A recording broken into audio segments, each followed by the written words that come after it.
Study IQ IAS, अब तैयारी हुई अफोर्डेबल। नमस्कार दोस्तों उत्तर प्रदेश सरकार के द्वारा एक बहुत बड़ा डिसीजन लिया गया है जिसकी वजह से मामला कोर्ट में भी जा सकता है। देखिए, यूपी गवर्नमेंट का ये कहना है कि राज्य में जितने भी फूड ईटरीज हैं, फूड जॉइंट्स हैं, चाहे वो 5 स्टार हो या फिर कोई ढाबे वाला हो, डजेंट मैटर, हर एक फूड जॉइंट को अपना जो ओनर का नाम है और भी कई सारी चीजें हैं वो डिस्प्ले करना होगा और कई सारे रूल्स रेगुलेशंस लगाए गए हैं। ये खबर आप देख सकते हैं, UP mandates display of outlet owner details एनफोर्सेस strict food safety norms एमिड spitting incident. और इसके बारे में हम डिटेल से समझेंगे कि एग्जैक्टली हुआ क्या है, यूपी सरकार ने ऐसा क्यों किया है और क्या क्या रूल्स एनफोर्स किए जा रहे हैं, आगे की क्या प्लानिंग है। काफी कुछ आपको जानने को मिलेगा। चलिए आगे बढ़ते हैं, लेकिन उससे पहले मैं आप सबको यह भी बता दूं कि आप में से जो भी लोग 2025 की यूपीएससी की तैयारी कर रहे हैं, हमारा जो आखिरी प्रतिज्ञा प्लस बैच है 2025 के लिए, ये 30 सितंबर से स्टार्ट हो रहा है। सबसे खास बात इसकी यह है कि अगर आप इस बैच को लेते हो और 2025 का सिर्फ प्रीलिम्स भी अगर आप क्रैक कर लेते हैं, पूरा का पूरा फीस आपको रिफंड कर दिया जाता है। इसके अलावा हर संडे को यहां पर एक टेस्ट होता है जिसमें टॉप रैंक लाने वाले को 11,000 रुपीज का कैश रिवॉर्ड दिया जाता है। तो ज्वाइन करने के लिए इसका जो लिंक है वो कमेंट सेक्शन में दिया है, यूज करना है आपको ये कोड अंकित लाइव ताकि आप मैक्सिमम डिस्काउंट ले सकें। और इसके अलावा अगर आप एमसीक्यूज अटेम्प्ट करना चाहते हैं तो मेरे इंस्टा पेज पर जाइए, वहां पर स्टोरीज में जितने भी एमसीक्यूज हैं उसको भी आप अटेम्प्ट कर पाएंगे। चलिए शुरुआत करते हैं और सबसे पहले ये देखते हैं कि एग्जैक्टली हुआ क्या है। देखिए, यहां पर ट्रांसपेरेंसी लाने के लिए, पब्लिक सेफ्टी को एनफोर्स करने के लिए उत्तर प्रदेश के जो चीफ मिनिस्टर हैं योगी आदित्यनाथ जी, उन्होंने डायरेक्ट किया है कि names and address of operators, proprietors and managers, मतलब कि कोई रेस्टोरेंट है या फिर कोई ढाबा है, कुछ भी है, वहां पर जो भी प्रोपराइटर है, उसका ओनर है, जो उसको ऑपरेट कर रहा है, और साथ ही साथ जो मैनेजर्स हैं, उनका नाम और एड्रेस ये आपका डिस्प्ले होना चाहिए at all food establishment across the state. ये हम उत्तर प्रदेश की बात कर रहे हैं। सिर्फ यही नहीं, यहां पर बोला गया है कि जितने भी शेफ हैं जो खाना बनाते हैं और जितने भी वेटर्स हैं, उनको मास्क और ग्लोव पहनना कंपलसरी होगा। और मैं वापस से आपको रिपीट करता हूं, ये कोई 5 स्टार की हम बात नहीं कर रहे हैं, ये पूरे जितने भी इटरीज हैं, चाहे छोटे से छोटा कोई ढाबा ही क्यों ना हो, और साथ ही साथ हर एक जगह पर सीसीटीवी इंस्टॉल किया जाएगा, ऐसा यहां पर निर्णय लिया गया है। अब देखो, यहां पर देखना यह होगा कि क्या यह एक्चुअल में इंप्लीमेंट हो पाता है, क्योंकि आप समझिए राज्य के अंदर कितने छोटे छोटे कितने सारे होंगे ढाबे, क्या हर जगह सीसीटीवी लगेगा, क्या यहाँ पर जो वेटर्स हैं आपको लगता है कि क्या वो ग्लव्स और मास्क पहने होंगे, ये मैं आपसे पूछता हूँ। खैर, यहाँ पर अगर आप देखोगे तो ये सारे डेवलपमेंट तब हो रहा है जब आपको पता है ऑलरेडी आंध्र प्रदेश में जो तिरुपति लड्डू का पूरा मामला है वो सामने आया, जब आंध्र प्रदेश के chief minister N Chandrababu Naidu, उन्होंने पिछले वाली जो सरकार है उनके ऊपर आरोप लगाया कि लड्डू के अंदर जो एनिमल फैट है, जो फिश ऑयल है, जो पिग का जो फैट है, वो कहीं ना कहीं पाया गया इंग्रेडिएंट्स लड्डू के अंदर, और इसको लेकर ऑलरेडी यहां पर घमासान मचा हुआ है। लेकिन उत्तर प्रदेश के अंदर ऐसा क्यों हो रहा है? क्योंकि इससे रिलेटेड कई सारे इंसिडेंट सामने आए हैं,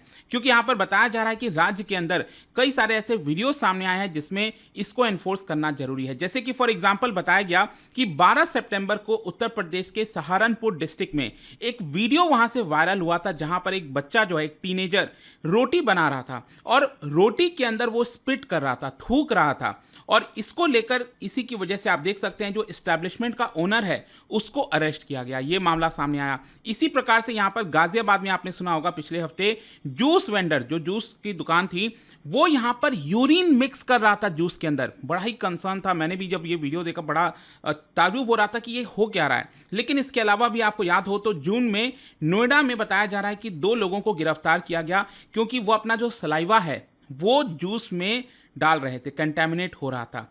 तो इन सारी चीजों की वजह से बताया जा रहा है कि उत्तर प्रदेश में इस तरह के कदम लिए जा रहे हैं। लेकिन यहां पर देखिए, गवर्नमेंट का यह कहना है कि और ज्यादा स्ट्रिंजेंट मेजर्स लेना जरूरी है। एक्चुअली एक हाई लेवल की मीटिंग हो रही थी, उसी में यहां पर जो आदित्यनाथ जी हैं उन्होंने इसको लेकर काफी सारी चिंता जताई कि जिस प्रकार से एडल्ट्रेशन हो रहा है फूड के अंदर, ये यहां पर हमारे हेल्थ के साथ तो खिलवाड़ ही है, लेकिन साथ ही साथ यहां पर जो पब्लिक का भरोसा है वो भी कहीं ना कहीं टूटता है एक तरह से। So the presence of human waste in food items is not only disgusting but poses a serious health risk, ऐसा बोला जा रहा है। खैर, इसके अलावा भी अगर आप देखोगे, जो मैंने आपको बताया, तो यहाँ पर और भी कई सारे स्टेप्स लिए जा रहे हैं। जैसे कि बताया जा रहा है कि यहाँ पर बड़े स्तर पर इनिशिएटिव लिया जाएगा, इंस्पेक्शन कैंपेन चलाया जाएगा पूरे उत्तर प्रदेश राज्य के अंदर, जहां जहां पर फूड जॉइंट्स हैं। और बताया जा रहा है कि पुलिस वेरिफिकेशन करेगी जितने भी स्टाफ मेंबर्स हैं फूड जॉइंट के, चाहे वो स्मॉल रोड साइड ढाबा हो या फिर हाई एंड रेस्टोरेंट हो गया, ये सब कुछ मैंडेटरी कर दिया जाएगा।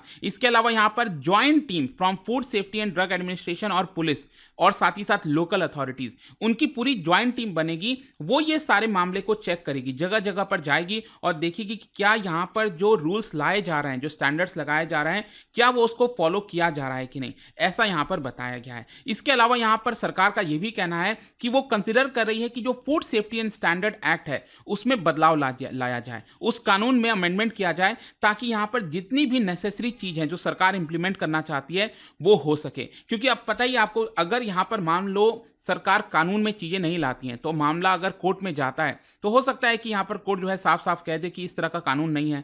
तो सरकार कोई यहाँ पर लूपहोल नहीं छोड़ना चाहती। सरकार का कहना है कि हम चाहते हैं कि इस तरह के हाइजीन मेंटेन करने के लिए यहाँ पर कानून लाना भी जरूरी होगा, उसके अंदर बदलाव करना भी जरूरी होगा। लेकिन यहाँ पर देखिए, कई सारे लोगों का सवाल है कि सीसीटीवी क्यों, आखिरकार सीसीटीवी लगाने की क्या जरूरत है। देखो, बताया गया है कि यहाँ पर जो मेन मकसद है वो यही है कि जो कस्टमर सेफ्टी है उसको इंश्योर किया जाए, और जो खाना प्रिपेयर हो रहा है, जो मैंने अभी आपको इंसिडेंट्स बताया, जो खाना प्रिपेयर हो रहा है उसको लगातार मॉनिटर किया जा सके। जैसे मान लो अगर कहीं से कोई इंसिडेंट सामने आता है तो पुलिस वहां पर जाती है रेस्टोरेंट पर या फिर ढाबे पर और उसकी जांच करना चाहती है, लेकिन अगर कोई वीडियो नहीं है, सीसीटीवी नहीं है, तो उसकी जांच कैसे करेगी। तो यहाँ पर ट्रांसपेरेंसी मेंटेन होगा और जितने भी मैल प्रैक्टिसेस होते हैं, इस तरह की मिलावटें होती हैं, उसको रोका जा सकेगा। लेकिन देखो, अगेन मैं यही कहूँगा कि क्या आपको लगता है कि कहीं पर भी हर जगह छोटे छोटे फूड जॉइंट पर सीसीटीवी लगाया जा सकेगा? क्या वो ओनर जो है उसके लिए रेडी होगा?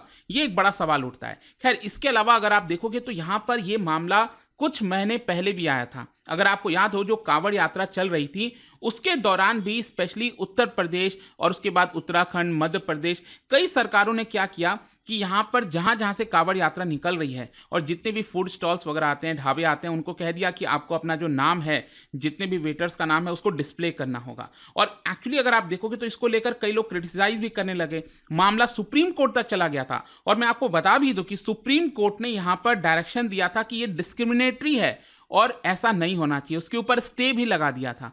तो इसीलिए मैं आपसे कह रहा हूं कि ये वाला जो कदम लिया गया उत्तर प्रदेश सरकार का, वो कहीं ना कहीं मामला फिर से कोर्ट में जा सकता है, और देखना होगा कि इस बार कोर्ट क्या कहती है। लेकिन अगर आप उत्तर प्रदेश सरकार की बात कहेंगे तो उनका बेसिकली ये कहना है कि ये जितने भी बड़े चेंजेस किए जा रहे हैं, हमारा मेन मकसद जो है, it is to create a safer and cleaner environment for residents and visitors. जितने भी लोग हैं, जब कहीं पर भी वो खाना खाने जाएं तो उनको ये डर ना हो कि उनके खाने में इस तरह की मिलावटें, स्पेशली जो मैंने आपको इंसिडेंट्स बताए, ऐसा यहाँ पर ना हो सके। और अगर यहाँ पर कोई इस तरह की चीज़ें करता है तो उसको अकाउंटेबल ठहराया जा सके। ये मेन मकसद है, ऐसा सरकार का कहना है। खैर, आप क्या सोचते हो इस पूरे मामले को लेकर, मुझे कमेंट्स में जरूर बताइएगा। और जाने से पहले एक इंटरेस्टिंग क्वेश्चन, क्या बता सकते हैं what does the right to freedom of religion not include? जो right to freedom of religion है, इसमें से क्या इंक्लूड नहीं होता है?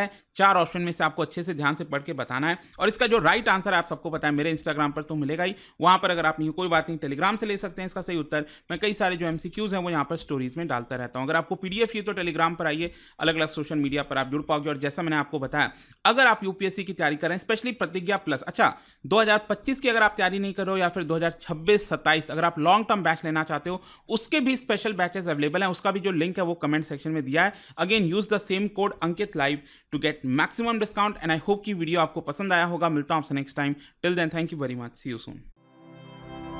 स्टडी IQ IAS, अब तैयारी हुई अफोर्डेबल।